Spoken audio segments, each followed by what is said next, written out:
Ժողովուրդը մի լավ խոսք ունի, ասում է ապացույցը կեղծողինը 40 օր է։ Հիմա պատվարժան դատան, որպեսզի մենք չափելի դարձնենք արդյոք մեղադրանքի կողմը, հանրային մեղադրողները կողմնակալ են թե ոչ եւ ըստ այդմ չափելի դարձնենք առկա ինքնաբացարկի կամ բացարկի հիմքեր թե ոչ, եկեք դիտարկման առարկա դարձնենք հետեւյալ իրավիճակը։ Մեզ բոլորիս պաշտպաններին ծանուցել են, որ սույն քրեական վարույթով բոլոր դետալները նախաքննական գաղտնիք են, հրապարակման ենթակա չեն, հրապարակման պարագայում կենթարկվեն քրեական պատասխանատվության։ Իսկ զուգահեռ դրան դատախազները, քննչական կոմիտեն, իրենց ղեկավարությունը տեքստեր չէին խնայում հիմնավորելու համար, որ երկիրը վտանգի մեջ է։ Եվ հենց այստեղ պատվարժան դատարան ուրվագծվում է այս գործի ամենապատկերը, որովհետև այս գործը գոյություն ունի, որպեսզի իշխանության պարագլուխները պարբերաբար հայտարարեն, որ իրենց խեղճ իշխանությունը վտանգի մեջ էր, որ ահաբեկիչներ կան։ Ես չգիտեմ որևէ մեկ այլ պետությունում այսքան թրենդային է ահաբեկչությունը, իշխանության զավթումը թե ոչ, բայց պատվարժան դատան ինձ մոտ տպավորություն է, որ օրինակ գողություններից, թմրամիջոցներից ավելի շատ այս երկրում սկսվել են քրեական գործեր, վարույթներ նախաձեռնվել այս հոդվածով։ Կամ մենք համահասարակական ահաբեկիչներ ենք ընդհանուր պատվարժան դատան, գլոբալ առումով մեր հանրությունը ահաբեկիչներ է, կամ այստեղ ինչ-որ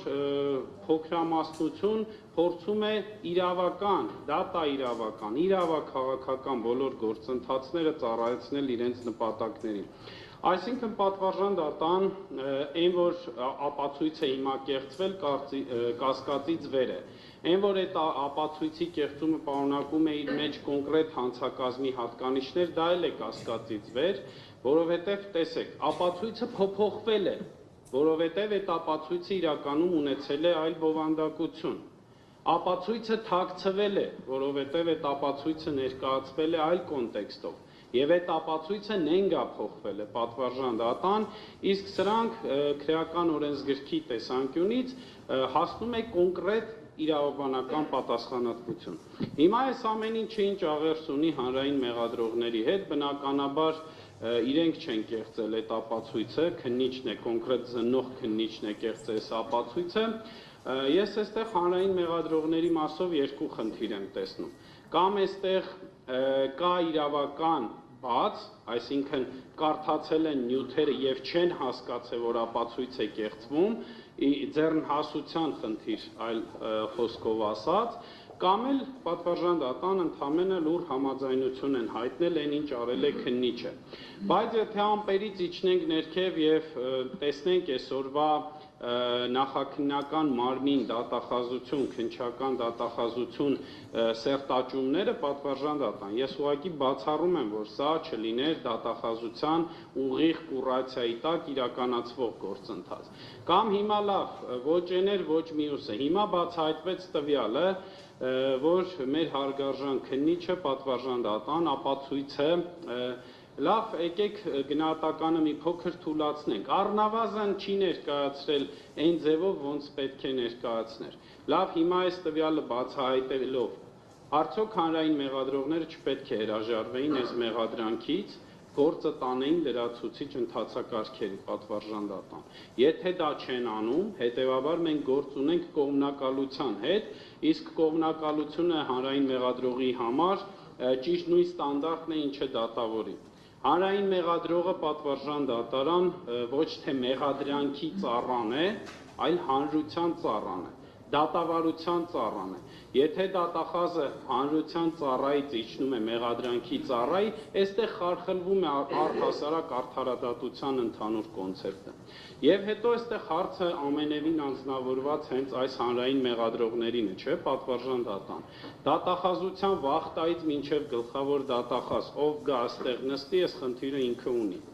Ով այս մեղադրանքը փորձի պաշտպանի եւ սա համարի իրավաչափ մեղադրանք, այս խնդիրը ունի։ Սրա միակ տրամաբանական ելքը համակարգային ինքնաբացարկն է։ Դատախազությունը պետք է համակարգային ինքնաբացարկ հայտարարի այս գործից պատվարժան դատան։ Եվ եթե մի փոքր էլ տեղայնացնեմ բուն իմ պաշտպանյալի մասով, պատվարժան դատան։ Հիմա դուք կարող եք իրավաչափ համարել մի մեղադրանք TikTok-ում ձվածեղ պատրաստելու հենքով։ Չէ, կարող ենք պատվարժան դատան։ Հիմա մեր գործընկերները գտնում են, որ Արմեն Ալեքսանյանը ձվածեղը բաստուրմայով պատրաստելով նախապատրաստվել էր ահաբեկչության, պատվարժան դատան։ Հիմա անկեղծ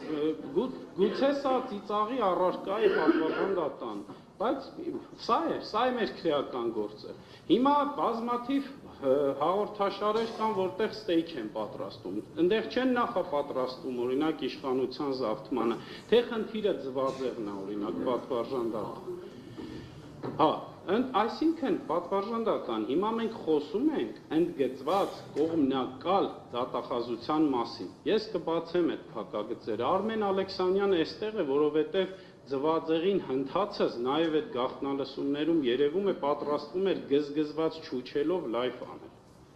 Եվ դա իրեն չներվեց։ Իսկ բոլորս այսօր հասկանում ենք գզգզված չուչելը ում արտահայտությունն է, պատվարժան դատան։ Եվ դա չներվեց Արմեն Ալեքսանյանին։ Եվ հիմա բոլոր այս փաստերը, եթե համադրենք այս ձվածեղը, գզգզված չուչելը, պարոն Խուդոյանի բարձրացրած խնդիրները, արդյոք հանրային մեղադրողները անաչառ են եւ անկողմնակալ պատվարժան դատան։ Ես վստահ եմ, որ ոչ։ Բայց պատվարժան դատան, խնդիրը իրականում ես տեսնում եմ այնտեղ, որ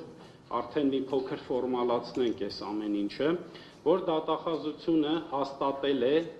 կեղծված ապացույցի հիման վրա մեղադրական եզրակացություն, իսկ կեղծված հաստատումով մեղադրական եզրակացությունը եւ այդ մեղադրանքը պաշտպանողը ընդգծված պատվարժան դատան, անկողմնակալ չէ։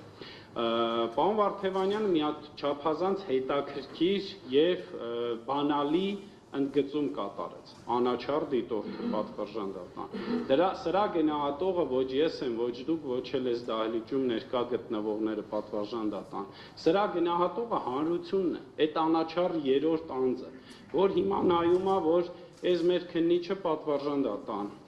Բագրատ Սրբազանի խոսքը խեղել է, վերցրել է առանձին կոնտեքստ, առանձին բառեր,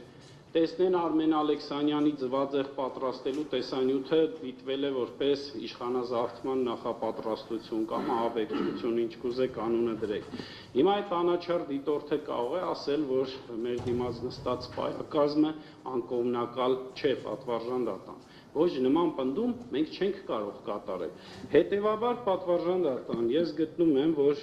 առանց անձնավորելու, այստեղ անձերի խնդիր չէ, բայց ով եկավ այս դահլիճ պետք է ինքնաբացարկ հայտնի եւ դատախազությունը պետք է համակարգային ինքնաբացարկ հայտնի։ Շնորհակալ եմ։